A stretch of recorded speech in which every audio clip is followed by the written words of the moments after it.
Mission Impossible Rewatch has begun. Tom Cruise as a very young Ethan Hunt. This film came out in 1996. This franchise is 27 years old.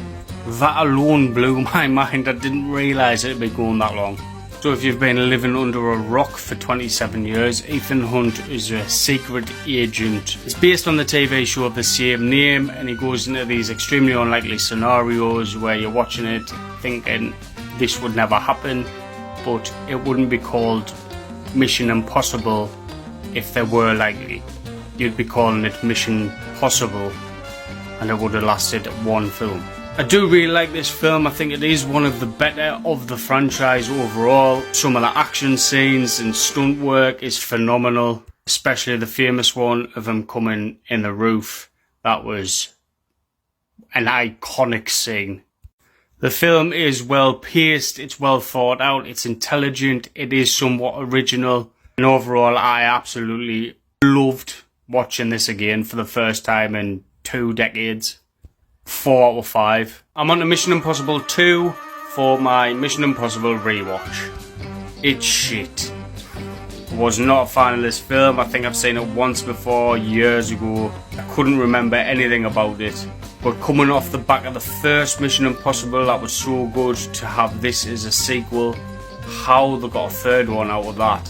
Saying that, I can't remember the third one very well, so I'm intrigued to see where that goes when I rewatch that one. Well, the second one is just cheese on toast, cringe shit. Apparently the general consensus about Mission Impossible 2 is that it is like the black sheep of the franchise. There's a lot of martial arts and that kind of style in it, and Ethan Hunt is just totally not the character he was, but for me anyway, in the first film.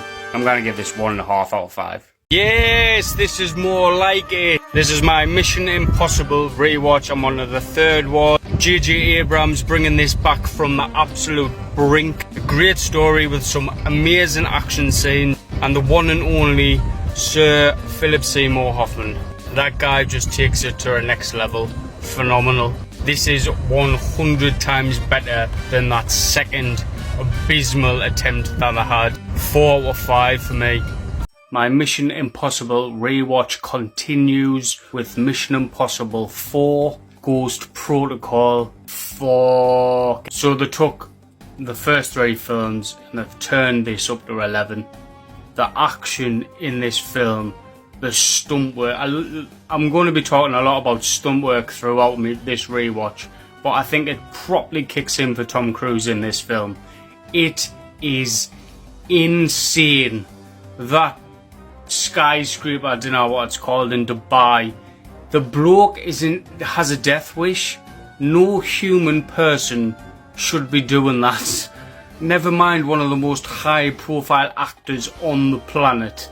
So yeah, the action, the stunt work, the cinematography, the story's pretty same-ish as the other ones, but I can bypass that. I'm not really bothered. It's a progression of Ethan Hunt's story more than anything else. It adds new characters. Our very own Simon Pegg gets his first full run in this franchise. I absolutely love this film, and it was just, I'm really fucking enjoying myself rewatching all these for the first time in years.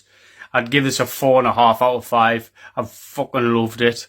That Dubai scene, man, fuck. We're on a Mission Impossible Rogue Nation in my Mission Impossible rewatch. How does this film franchise outdo its previous one? By killing the main character, then bringing him back to life and making him drive in the most hilarious scene I have seen in this franchise so far. Within the first 5 minutes of this film, you have one of the most famous stunts I think Tom Cruise has ever done, with him hanging onto an airplane. It's absolutely batshit crazy, an amazing shot. One of the best villains, I think, in the whole franchise, the Syndicate. The potential for this was insane. I do think they were a little bit underused, and they could have done a lot more, in my opinion, with that villain. And the ending was a bit abrupt. I thought they could have kept going for a good another 20 minutes, half an hour. But overall, it's a really good film. I don't think it was as good as Ghost Protocol, but You can't deny the action, the stunt work, the cinematography, the choreography for the fight scenes. Everything that goes into all of these films is just above and beyond anything in any action film. It's a great introduction to Rebecca Ferguson's character as well. She's a phenomenal actress, and I think she was a little bit unknown before this role.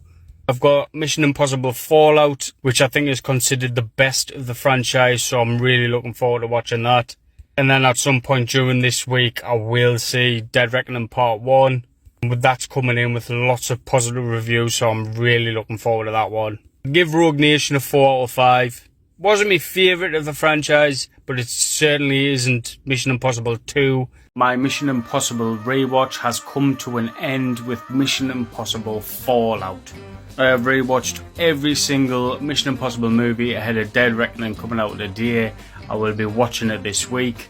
And about 10 minutes into Fallout, I realised I hadn't seen this film, which was a surprise because I'm sure I had seen it, but obviously not.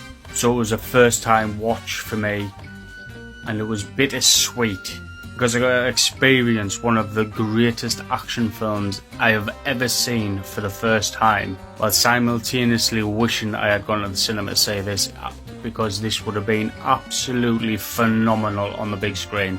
And now I just hate myself. The studio will be begging Tom Cruise to make more if Dead Reckoning Part 1 is anything like Fallout.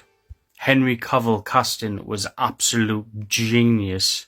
The action sequences, the cinematography, the stunt work, it just all ups it from every other film. It just ups it, and it's just fucking beautiful. This is a 5 out of 5 film, and I think I'm slowly falling in love with Tom Cruise. I didn't think I'd see a film by Tom Cruise better than Edge of Tomorrow, which is my number 1 Tom Cruise film. But I think Fallout is gonna push that to the brink. One of the greatest action films ever made. It was absolutely amazing. I'm speechless. Can't fucking wait for Dead Reckoning now. If it is anywhere near as good as Fallout, I'll be extremely happy.